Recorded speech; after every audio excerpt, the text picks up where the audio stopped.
అండి. Welcome to my channel. నా ఛానల్‌ని ఫస్ట్ టైం చూసినట్టయితే కిందున్న సబ్స్క్రైబ్ బటన్‌ని ప్రెస్ చేసి పక్కనే ఉన్న బెల్ ఐకాన్‌ని క్లిక్ చేయండి.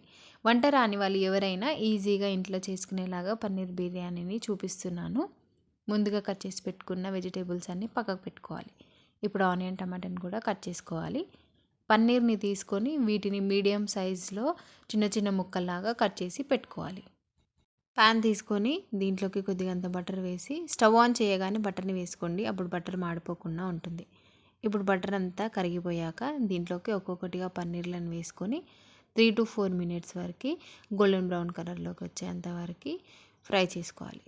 ఇప్పుడు ఇలా గోల్డెన్ బ్రౌన్ కలర్లోకి రాగానే వీటిని ప్యాన్లో నుంచి తీసి పక్కకు వేసుకోవాలి. అదే ప్యాన్లో మనం కట్ చేసి పెట్టుకున్న వెజిటేబుల్స్ని కూడా వేసుకొని 2 to 3 మినిట్స్ వరకు రోస్ట్ చేసుకోవాలి. తరువాత వీటిని కూడా మనం పక్కకు తీసి ప్లేట్లోకి వేసేసుకోవాలి. ఇలా అయిపోయాక ఒక బౌల్ తీసుకొని వెజిటేబుల్స్ వేసి ఒక కప్పు పెరుగు, పసుపు, తగినంత ఉప్పు, తగినంత కారం, కొద్దిగంత గరం మసాలా, కొద్దిగంత ధనియా పౌడర్, అల్లం వెల్లుల్లి పేస్ట్, ఫ్రైడ్ ఆనియన్స్. నేను ఇంట్లోనే ఫ్రైడ్ ఆనియన్స్ చేశాను.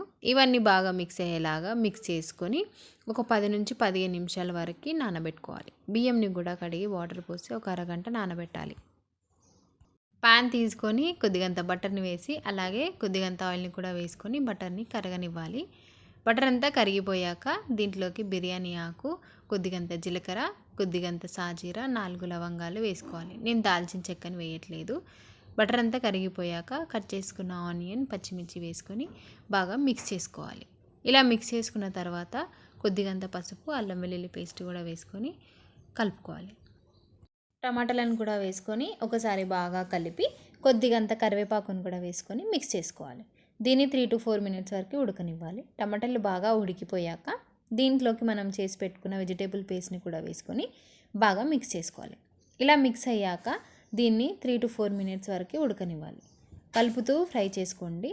మళ్ళీ కొద్దిసేపు ఉడకనివ్వాలి. ఇది బాగా ఉడికాక మనం ఒకసారి కలుపుకొని దీంట్లోకి పక్కకు పెట్టుకున్న పన్నీర్ పీసెస్ని కూడా వేసుకోవాలి. పన్నీర్ని ముందుగానే వేసుకుంటే అవి చిత్తుగా మెత్తగా అయిపోతాయి.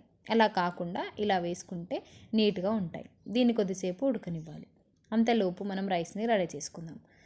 ఒక బిర్యానీ ఆకు, కొద్దిగంత సాజీరా, కొద్దిగంత జీలకర్ర, కట్ చేసి పెట్టుకున్న పచ్చిమిర్చి, కొద్దిగంత కొత్తిమీర, 4 లవంగాలు, 4 మిరియాలను కూడా వేసుకొని కొద్దిగంత సాల్ట్, ఆయిల్ వేసి రైస్ని ఉడకనివ్వాలి. రైస్ ఉడుకుతుంది అనుకున్నప్పుడు ఒకసారి దీన్ని చెక్ చేసుకొని 90% ఉడికింది అనుకున్నప్పుడు మనం దీన్ని స్టవ్ ఆఫ్ చేసుకోవాలి.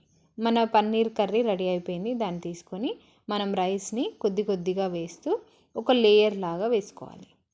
ఇలా ఈవెన్గా వేసుకున్న తర్వాత మనం దీంట్లోకి ఫ్రైడ్ ఆనియన్స్, కొత్తిమీరని తీసుకోవాలి. ఒక లేయర్ వేసిన తర్వాత కొద్దిగా అన్ని ఫ్రైడ్ ఆనియన్స్ని తీసుకొని మొత్తం వేసేసుకోవాలి.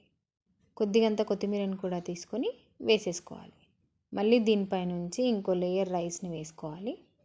రైస్ మొత్తం వేసేసాక మళ్ళీ దీనిపై నుంచి ఫ్రైడ్ ఆనియన్స్, కొత్తిమీరని వేసుకోవాలి. కొత్తిమీరని వేసిన తర్వాత నేను ఫుడ్ కలర్ని వాడుతున్నాను. వద్దు అనుకున్న వాళ్ళు స్కిప్ చేయొచ్చు. ఇప్పుడు ఫుడ్ కలర్ని వేసిన తర్వాత లైట్గా కొద్దిగంత గీని కూడా వేస్తున్నాను. గీ లేదనుకున్న వాళ్ళు దీన్ని కూడా స్కిప్ చేసుకోవచ్చు. గీ వేసాక మనం స్టవ్ పై పెట్టుకొని మూత పెట్టి దానిపై ఏదన్నా బరువును పెట్టుకోవాలి. ఒక 15 నిమిషాలు మనం దమ్ చేసుకోవాలి. దమ్ చేసుకున్నాక మూత తీసి చూస్తే చూడండి ఎంత బాగా బిర్యానీ వచ్చిందో. దీన్ని ఒకసారి కలిపి చూడండి, ఉడికిపోతుంది. దీన్ని సర్వింగ్ బౌల్లోకి సర్వ్ చేసుకోవడమే. చాలా ఈజీ అండి. వంట రాని వాళ్ళు ఈజీగా చేసుకోవచ్చు ఎవరైనా. దీన్ని ఒకసారి ఇలా ట్రై చేయండి. మరెన్నో వీడియోస్ కోసం నా ఛానల్ని సబ్స్క్రైబ్ చేయండి. ఈ వీడియో నచ్చితే లైక్ చేసి షేర్ చేయండి.